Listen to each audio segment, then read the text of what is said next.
Hello guys, welcome back to my channel at the rate doctor study. Guys, this is Manjeet and आज के video में हम बात करने जा रहे हैं हमारे रचना सीरीज के next topic that is the case, दंत एंड नख शरीर के बारे में। गाइस, इसका जो वेटेज होने वाला है हमारे यूनिवर्सिटी एग्जाम में वो बेसिकली 4 मार्क्स के लिए बताया जा रहा है, लेकिन 5 मार्क्स के क्वेश्चन यहाँ से एक्सपेक्टेड है। तो बेसिकली इसमें हमने पढ़ना क्या क्या चीजें हैं, तो हम पहले पढ़ेंगे केस, नख और दंत के पंच भौतिक स्वरूप के बारे में। फिर उसके बाद पढ़ेंगे इसके स्वभाव के बारे में, इसमें होने वाले प्रकृत या फिर विकृत स्वरूप के बारे में, मतलब कि उसमें कौन से विकार हो सकते हैं, नॉर्मली कैसा होना चाहिए, प्राकृत रूप उसका कैसा होता है, उसके विकृत रूप मतलब उसमें कौन कौन सी व्याधियां हो सकती हैं, ये सारी चीजों के बारे में पढ़ेंगे। और इंपॉर्टेंस पढ़ेंगे किसका, केस, नख, दंत आदि के एग्जामिनेशन का। तो ये सारी चीजें हम इसमें देखने वाले हैं। तो चलिए स्टार्ट करते हैं। सबसे पहले हम देखते हैं इसके इंट्रोडक्शन की। तो बेसिकली जो आचार्य सारंगधर हैं उन्होंने नख और रोम को अस्थि धातु का मल कहा गया है। तो हमें 3 चीज पढ़ना है, दंत, केस और नख पढ़ना है। तो जिसमें से नख जो है उसको क्या बोला गया है, मल बोला गया है। किसका मल बोला गया है, अस्थि धातु का।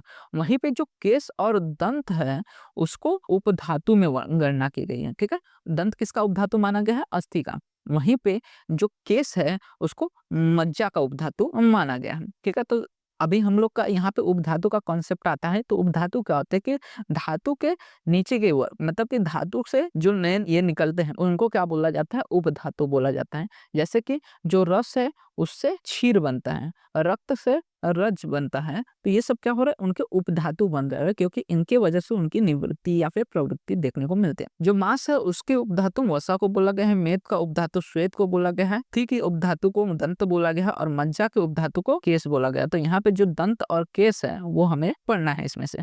और शुक्र के उपधातु को ओज कहते हैं। तो ये जो उपधातु शरीर है वो आप क्रिया शरीर में भी पढ़ोगे।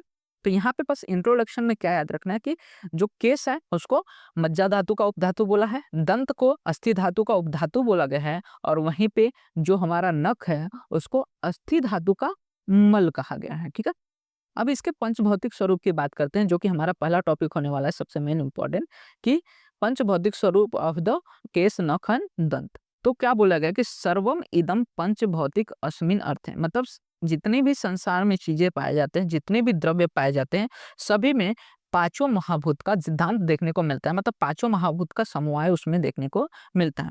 तो इस सिद्धांत के अनुसार सभी द्रव्य कैसे होते हैं, पंच भौतिक माने गए हैं। अब बेसिकली हम लोग ने अभी क्या क्या देखा कि इस के अनुसार जो मेद धातु है उसमें पांचों महाभूत तो है, लेकिन उन महाभूतों में से पृथ्वी और जल महाभूत की प्रधानता होती है। और मेद में क्या है, जल और महाभूत की प्रधानता है। अब अस्थि धातु में पृथ्वी तथा वायु महाभूत की प्रधानता मानी गई है, और मज्जा धातु में जल महाभूत की प्रधानता मानी गई है। तो अब जो दंत जो है अस्थि धातु से बन रहा है, तो अस्थि धातु में अगर हमें पृथ्वी और वायु मानने को मिल रहा है तो ऑफकोर्स दंत में भी पृथ्वी और वायु महाभूति रहेंगे, क्योंकि आश्रय आश्रय संबंध देखने को मिल रहा है। उसके बाद जो केस है वो मज्जा उपधातु का, मज्जा जो धातु है उसका उपधातु है, इसलिए मज्जा में जल महाभूत प्रधान होने की वजह से केस में भी जल महाभूत प्रधान माना गया है। और उसी प्रकार जो नख है वो किसका मल माना गया है, अस्थि धातु का मल मानने के कारण इससे में भी पृथ्वी और वायु महाभूत की प्रधानता होती है। तो अब यहाँ पे इंपॉर्टेंट क्या है कि जो अस्थि है उसमें वायु और पृथ्वी महाभूत है, तो उसी तरह नख और जो दंत है इन दोनों में क्या है, वायु है और पृथ्वी है। और वहीं पे जो केस है वो मज्जा का उपधातु होने की वजह से इसमें बेसिकली जल महाभूत की प्रधानता देखने को मिलती है। तो याद क्या रखना है, ये कौन से महाभूत प्रधान है, वैसे तो पांचों महाभूत होंगे लेकिन प्रधानता इनकी देखने को मिलेगी। अब सेकेंड चीज इसमें जो पढ़ना है हमें, दैट इज द व्यवहारिक उपयोग, मतलब इसका उपयोग कहाँ पे था। तो रोग उत्पन्न होने के पश्चात इनकी चिकित्सा हेतु द्रव प्रयोग का रस या फिर रस का प्रयोग किया जाता है। ठीक है, अगर कहीं पे भी रोग हो जा रहा है तो उसको ठीक करने के लिए या तो औषधि द्रव्य देंगे या तो आहार आदि रस द्रव्य देंगे। अब बोला गया है कि रस और द्रव्य अपने पंचभौतिक स्वरूप में होते हैं, पर इनके संगठन के अनुरूप द्रव्य या फिर रस का प्रयोग करने से शीघ्र आरोग्यता प्राप्त होती है। जैसे कि अब जो केस है वो जल महाभूत प्रधान है, तो अगर केस का क्षय हो रहा है तो हम जल महाभूत प्रधान वाले द्रव्यों को संगठन देंगे, जिससे क्या होगा, केस जल्दी जल्दी बढ़ेगा या फिर मज्जा धातु की वृद्धि होगी। वैसे ही अस्थि धातु कम हो रहा है तो अस्थि धातु के लिए हम पृथ्वी और वायु महाभूत प्रधान वाले द्रव्य देंगे तो वो जल्दी बढ़ेंगे। ठीक है, तो यहाँ पे व्यवहारिक उपयोग में क्या ध्यान दे रहे हैं कि जो अगर उससे रिलेटेड कोई व्याधि हो रही तो उसके चिकित्सा हेतु द्रव्य या फिर रस का प्रयोग इसके अनुसार किया जा सकता है, अगर हमें उसका क्या पता रहेगा, पंचभौतिक संगठन।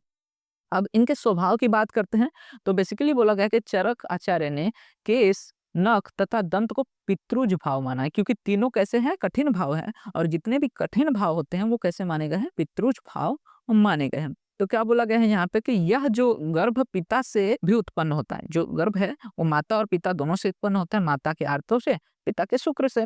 तो पिता के बिना इसकी उत्पत्ति नहीं हो सकती ऑफ कोर्स। तो गर्भाशय से उत्पन्न होने वाले जो जरायुष प्राणी, जरायुष मतलब कि जो मेमोरी ग्लैंड वाले प्राणी होते हैं उसको क्या बोलते हैं, जरायुष बोलते हैं, जो कि बेबी फॉर्म करते हैं डायरेक्ट। अब उसकी उत्पत्ति पिता के बिना नहीं होती, और गर्भ में पिता से उत्पन्न होने वाले भाव के अंतर्गत क्या क्या आता है, केस आ जाता है, समश्रु, नख, रोम, दांत, अस्थि, सीरा, स्नायु, धमनी तथा वीर्य। मतलब जितने भी कठिन भाव है शरीर में वो सभी किससे माने गए हैं, पितृज अवयव माने गए हैं। तो यहाँ तक हम लोग ने क्या देखा, पंचभौतिक संगठन। पंचभौतिक संगठन क्यों जानना चाहिए, और कौन इनके स्वभाव की, ये जो केस, रोम, नख आदि जो है वो कैसे है, पितृज भाव माने गए हैं। अब सबसे पहले हम बात करते हैं दंत के बारे में, ठीक है। तो दंत में क्या बोला गया है कि दशनास्तु रुचिकानि।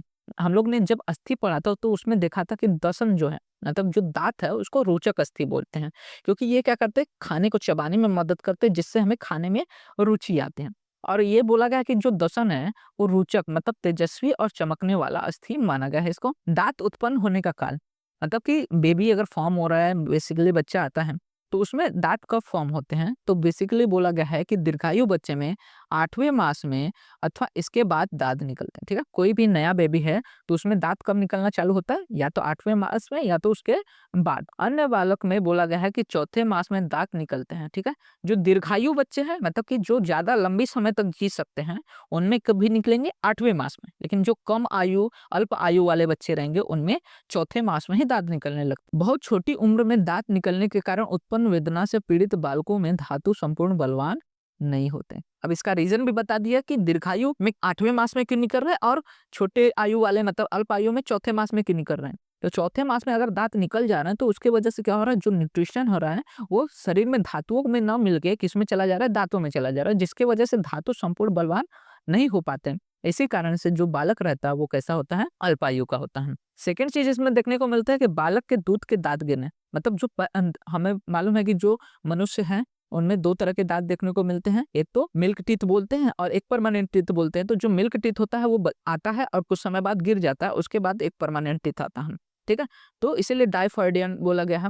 अब क्या बोल रहे हैं कि जो बालक के दूध के दांत हैं वो कब कब गिरते हैं, तो जिस मास में जो दूध का दांत उत्पन्न होता है वह दांत उस वर्ष में गिरता है। जैसे कि 8वें माह में उत्पन्न हुआ दांत कभी गिरेगा, 8वें साल में गिरेगा। तो इस तरह से माना गया है। तो 8वें वर्ष से पहले दांत निकल आते हैं, ठीक है। अब आगे बोला गया है कि इष्ट योग, मतलब कैसे पता चलेगा कि जो शरीर में दांत है वो सही है, अच्छे हैं। तो प्रमाण से बड़े रहने चाहिए, पतले होंगे, स्निग्ध होंगे, शुक्ल वर्ण सफेद देखने को मिलेंगे, घन रहेगा, डेंसिटी अच्छी रहेगी और मित्रता मजबूत होगी, मतलब एक साथ जुड़े रहेंगे तो ऐसे, और समपृष्ठ वाले रहेंगे तो उसे अच्छे दांत मानने चाहिए। इसके अलावा दंत विषयक अरिष्ट बताया गया है कि कब समझना चाहिए कि दांत के वजह से या फिर दांत के कौन कौन से सिम्टम्स की वजह से समझना चाहिए कि जो व्यक्ति है वो गतायु है, मतलब अल्प आयु वाला है। तो इसमें बोला गया है कि यदि रोगी के दांत मल से लिप्त हो, मतलब कि दांत पे बहुत ज्यादा मल चिपका हुआ हो, बहुत ज्यादा कैविटीज हो, अधिक ज्यादा श्वेत हो गया हो, मतलब कि क्या होता है कभी कभी जो दांत होते हैं बहुत ज्यादा श्वेत दिखते हैं ऐसे कंडीशन में, और दांतों पे जब शर्करा चिपकी हुई हो, कैसे कंडीशन में उसको गतायु समझना चाहिए, मतलब कि उसको कम आयु वाला समझना चाहिए। इसके बाद ऊपर हम लोग ने प्रकृति देख ली, अब विकृति देखते हैं कि दंत में कौन कौन से रोग देखने को मिल सकते हैं। तो सबसे पहले बोला गया है दालन। दालन मतलब क्या होता है कि दांत फटने लगते हैं, उसमें बहुत ज्यादा रूजा देखने को मिलते हैं। कृमि दंत, ये भी वातज होता है क्योंकि इसमें क्या होता है काले रंग के दांत हो जाते हैं, उसमें कृमियां आ जाती हैं। दंत हर्ष, मतलब कि वहां पे ठंडा खाओ या फिर गर्म पियो तो उसमें अस्पर्शता होते हैं, मतलब कि वो सहन नहीं हो पाता। झंझनाहट जो बोलते हैं सेंसिटिविटी, वो दंत हर्ष हो गया। फिर भंजनक, ये किसके वजह से हो रहा है, कफ और वात के। ऊपर के तीनों किससे हो रहे थे, वात से, अब किससे हो रहा है, भंजनक, कफ और वात की वजह से होता है।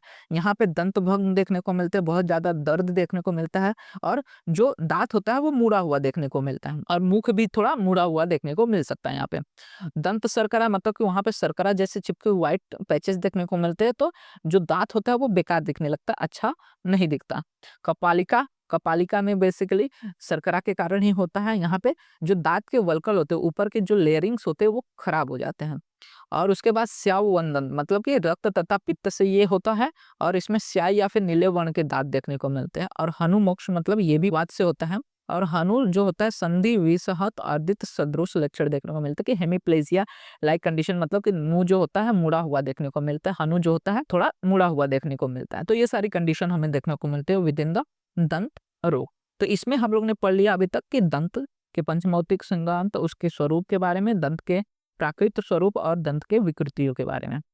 अब आगे हम देखते हैं दैट इज द नख शरीर के बारे में। तो नख में क्या बोला गया है कि स्थिर वृत्ता स्निग्ध तथा ब्रह्मतुंगा कूर्माकारा करजा मतलब कि जो स्थिर गोलाकार चिकने ताम्र वर्ण के लाल और साथ ही साथ ऊंचे उठे हुए कछुए की खोपड़ी की तरह उतार चढ़ाव युक्त जो नख होते हैं उनको उत्तम नख माना गया है। मतलब ऐसे नख है तो वो अच्छे नख माने गए हैं।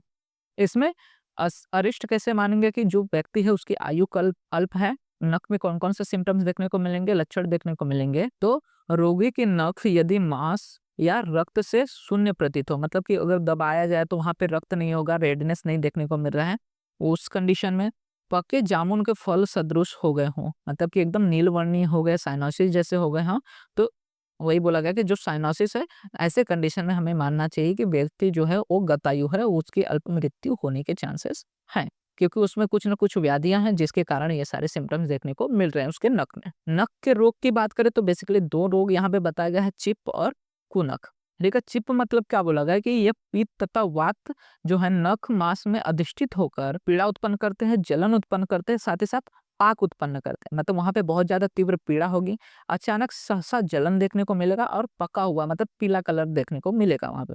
इसे ही चिप रोग या फिर उपनख या फिर छत रोग भी कहते हैं। ये सब कंडीशन किस कंडीशन में आएगी, अगर उस पर चोट लग गई है तो ऐसे कंडीशन में ये सारी चीजें देखने को मिलती है। और पुनख क्या होता है कि जो चोट लगने से प्रदुष्ट जो नख है रुक्ष काला तथा कठिन हो जाता है। कैसा हो जा रहा है, चोट लगने से यहाँ पे जो नख है कैसा हो जा रहा है, रुक्ष देखने को मिल रहा है, ड्राइनेस देखने को मिल रहा है, काले वर्ण का हो जा रहा है या फिर बहुत ज्यादा कठिन हो जा रहा है, तो इसे कुनख या फिर कुलीन कहा जाता है। ठीक है, तो ये सारी चीजें हमें देखने को मिलते हैं विद इन द नख। आगे हम देखते हैं दैट इज द केस के बारे में। तो केस में क्या बताया गया कि एक एक अजा मृदु अल्पा स्निग्धा सुबद्ध मूला कृष्णा केस प्रशस्यन्ते, मतलब कैसा होना चाहिए, एक एक केस अलग अलग निकले हो, ऐसा नहीं कि एकदम लट्ठे जैसे एक दूसरे में चिपके हुए हैं, सब केस अलग अलग हो, भिन्न भिन्न हो, मृदु केश हो, अल्प केस हो, बहुत ज्यादा भी केस ना हो, बहुत कम भी ना हो, साथ ही साथ स्निग्ध तथा जिनका मूल दृढ़ हो। यहाँ पे क्या है, मूल जो है दृढ़ हो, मतलब कि अच्छे रूट्स वाले जल्दी निकले ना ऐसे। और साथ ही साथ काले जो केस होते हैं उनको कैसा माना गया, प्रशस्त माना गया है। अब केस से कैसे पता चलेगा कि केस में क्या-क्या लक्षण दिखेंगे जिससे पता चलेगा कि व्याधि है और उसको, और उससे यह समझा जा सकता है कि इसकी गतायु है, जल्दी उसकी मृत्यु होने के चांसेस है। तो जो रोगी के केस हैं या फिर रोम है उसको पकड़ कर खींचे और यदि खींचने पर केस और रोम उखड़ जाए तथा वेदना न हो तो उसे गतायु समझना चाहिए। ठीक है, अगर रोगी के जो केस हैं उसको हम लोग खींच रहे हैं और वो निकल भी जा रहे हैं लेकिन फिर भी रोगी को कोई पीड़ा नहीं हो रही है, तो ऐसे कंडीशन में रोगी को कैसा मानना चाहिए, गत आयु समझना चाहिए। मतलब उसकी मृत्यु हो सकती है, वो कोई दीर्घ व्याधि से या फिर आंतरिक व्याधि से पीड़ित माना जा सकता है।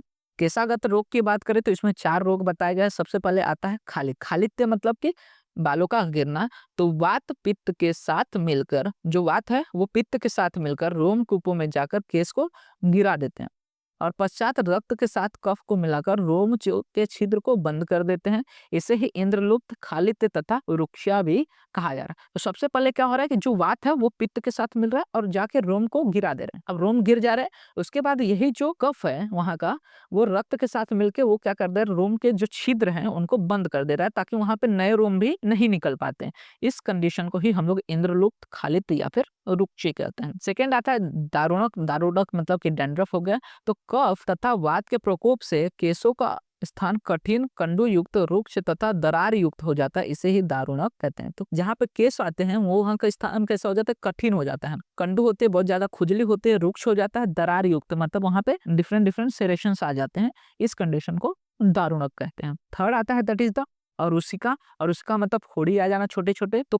कफ, रक्त तथा कृमि के कारण सिर में अनेक मुख वाली तथा क्लेद युक्त पीड़िका को और उसिका कहते हैं। मतलब छोटी-छोटी जब वहाँ पे फोड़ियाँ, फुंसियाँ आ जाती है तो उसी को क्या कहते हैं? अरुचिका कहते हैं। किसके कारण हो रहा है? तो कफ, रक्त या फिर कृमि के कारण हो सकता है।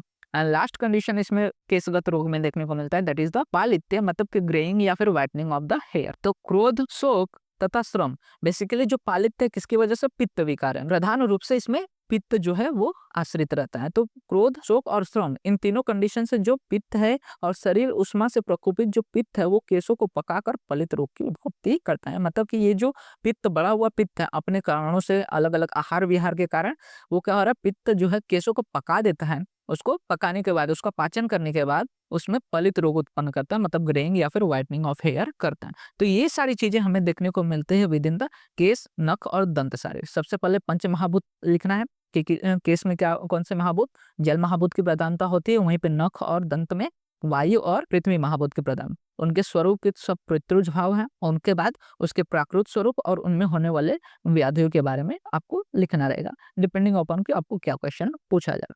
तो होप आपको सारी चीजें समझ में आ गई। तो इसी के साथ जो हमारा केस, नख, दंत सारे है वो कंप्लीट होता है, जिसमें हम लोग ने सारी जो भी चीजें आने वाले हैं यूनिवर्सिटी एग्जाम में, सारी चीजों को कवर कर लिया है। इससे बाहर मुझे नहीं लगता कुछ पूछेगा। तो होप आपको सारी चीजें अब क्लियर रहेंगी। एंड अगर आप इसे करके जा रहे हो, ये वीडियो देख के जा रहे हो, तो मोस्टली आप सारे क्वेश्चन को इजीली सॉल्व कर पाओगे। सो इसी तरह के फर्दर बीएमएस रिलेटेड वीडियोस देखने के लिए आप हमारे चैनल को सब्सक्राइब कर सकते हैं। साथ ही साथ वीडियो को लाइक एंड शेयर करना मत भूलिएगा। आप हमारे इंस्टाग्राम एंड टेलीग्राम हैंडल्स को भी फॉलो कर सकते हैं, जहां पे आपको videos related and notes related updates provide हो जाते हैं, जिसका लिंक आपको वीडियो के डिस्क्रिप्शन में अवेलेबल हो जाएगा।